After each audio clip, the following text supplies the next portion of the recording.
We have K. Harihar, who's treasurer at FirstRand Bank, now joining us on the show. Hari, how are you viewing the liquidity picture in the banking system? Because last Thursday there was something like 18,000 crores borrowed through the MSF window. Would you attach too much significance to that? Not for that one day, because if I look at the overall context, the fact was that the government has kept back a lot of liquidity with itself.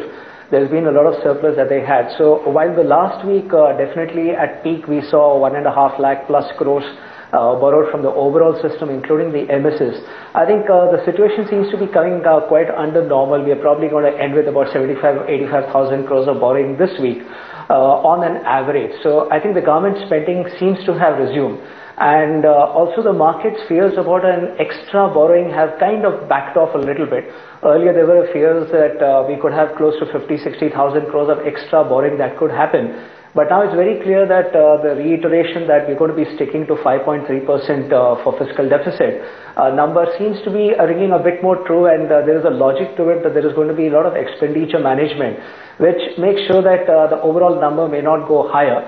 Having said that, the market's still worried about the fact that the T-bill auctions on a weekly basis have gone up to 12,000 crores, up from the average of 10,000 crores. That will pull in about 30,000 crores of unbudgeted money from the system. But I think the market's got a bit, shall we say, more peaceful, expecting that the expenditure resumption will happen and therefore the liquidity will come back to the system. Right, but Hari, just a little over an hour ago, the telecom minister said that they're looking at lowering the CDMA auction reserve price by something like 30 to 50%, and that for GSM auctions, which will follow CDMA, you might see a similar picture. Is the market worried a little about the government coming out and borrowing more than what it has indicated? The fears have not gone off. As I mentioned, originally we had assumed that about 50,000 will go out. And from now, what it looks like from the treasury bill calendar, if the government auction of the government paper continues to remain where it is, we'll roughly see about 30,000 crores of extra borrowing happening via the T-bill calendar. And on both the disinvestment and on the telecom, we are clearly seeing that the calendar for the telecom auction seems to be pushed out to March. So we'll have to wait till the last one to figure out the exact amount. Whereas the disinvestment is a much more visible number, and therefore there is more certainty that we'll get some amounts there. So the way we are looking at the market is, since the government spending has resumed partly, but will not come out fully because the expenditure management process is underway, we'll continue to be in a liquidity short situation, averaging 75,000 to 1 lakh crore, continuing to see OMOs on a regular basis. And any probably shortfall in numbers may be made up more from the T-bill route than from the government paper route. Hari, afternoon. Now, what's going to be a key trigger for the bond markets is also the Jan 29th monetary policy, and there is a large expectation that the RBI is going to oblige with a rate cut this time around. Let's talk about the two scenarios. How do you see the yields on the 10-year bonds reacting if they do oblige with the cut, and if they do postpone it perhaps to beyond March even? The 10-year yield seems to have actually factored in a 25 basis point cut very, very clearly. It was crawling towards the 8%, but I think it's breached it convincingly and is kissing the 90 region. So I think it's factored in a 25 basis point. Factors in favor are the continuing trajectory that inflation we saw down to 7.24, and despite the fact that we've seen an MSP hike in wheat just now, and we could see possible diesel price hikes even calibrated, but markets taking comfort from the fact that the trajectory is down. There is also some comfort coming in from both the internal commitment to 5.3 number as well as a QE3 possible,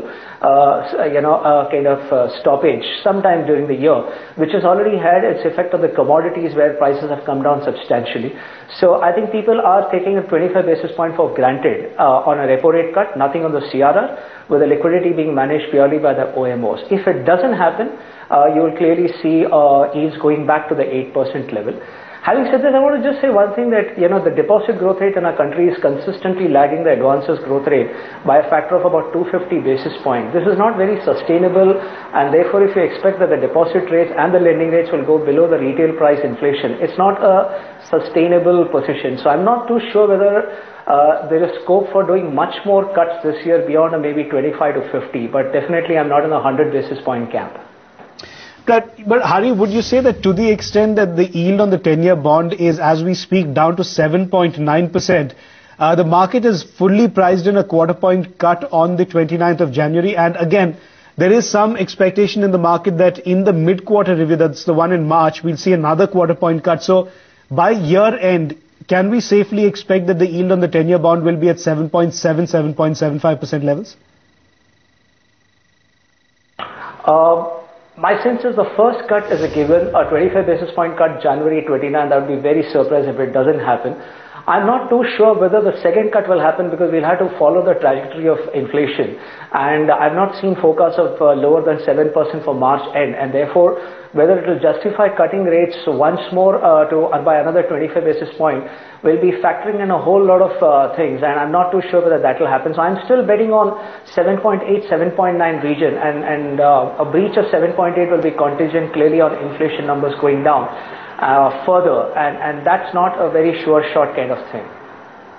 And Hari, a quick word on where you see the rupee headed. I think rupee is boxed in a lovely range, 54.50, 55.50, exporters coming in and droves to sell at 55.50. And at 54.50, there's obviously a very keen interest. And so long as our trade deficit is in the region of about 18 to $20 billion, and that I think is a given, I think you'll see the rupee having a soft undertone. But I think overall the weakness from a sentiment point of view has backed off. The fears that the rating agencies will downgrade India have clearly dissipated, have not gone off completely, but have clearly diluted quite a bit. And I think the factors to watch will be if gold demand goes down substantially, and not necessarily because of a customs duty hike, as much as the fact that all commodities have gone soft and gold also has gone soft internationally.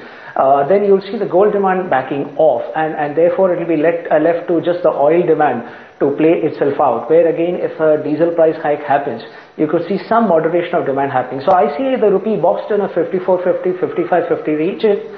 But the big worry on rupee where we thought a breach of 56, 57 will happen, I think that fear is quite low in the marketplace, and the sentiment is driving the rupee, and it's more bullish than bearish.